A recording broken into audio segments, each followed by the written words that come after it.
We're rapidly losing thousands of acres of tidal wetlands on the eastern shore, but grant money set aside after Hurricane Sandy is saving the national treasure.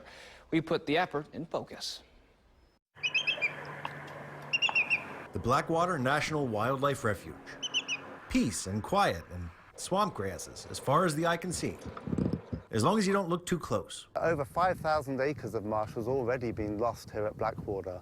After battling nutria, an invasive rodent that ate away many wetlands and was only recently eradicated, the marsh is still declining at an alarming pace. If no action is taken, then the computer models that we have looked at tell us that virtually all the marshes in Blackwater and the surrounding areas of Dorchester County will be lost to erosion and sea level rise by the end of this century. David Curson, the director of bird conservation for Audubon, Maryland, D.C., helped organize the effort to save the wetlands. And it pretty much comes down to this. Right now we're looking at basically mud being spit across the refuge. Not a very nice way to say it, but that's essentially what we're doing. This is sediment, minerals, peat. And sped up, you can see the difference.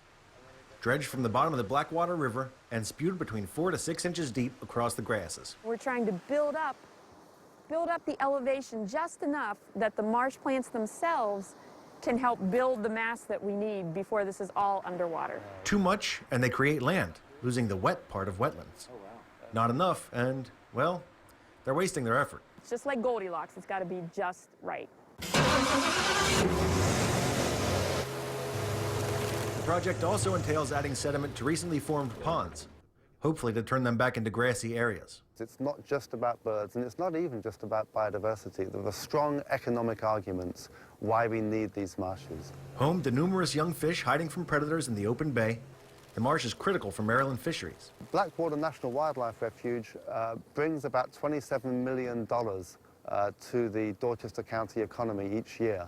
And that's based on recreation like angling and bird watching and other outdoor pursuits. The black railbird lives here, as well as the salt marsh sparrow in the spring and summer. And is that a salt marsh sparrow over there, or is it just no way of knowing? No, that was a swamp sparrow. I thought I had him with that one. He didn't even blink. And nobody can turn a blind eye to what's happening in the wetlands. This is awesome. It's wonderful to see. You hear so many negative things about sea level rise, and you see it, and it can be very overwhelming. It's like, what can we do? What can we do other than sit back and say it's all over? Well, this is something that we can do. The dredging wrapped up last week. In the spring, the group will plant grasses where new marshland has formed.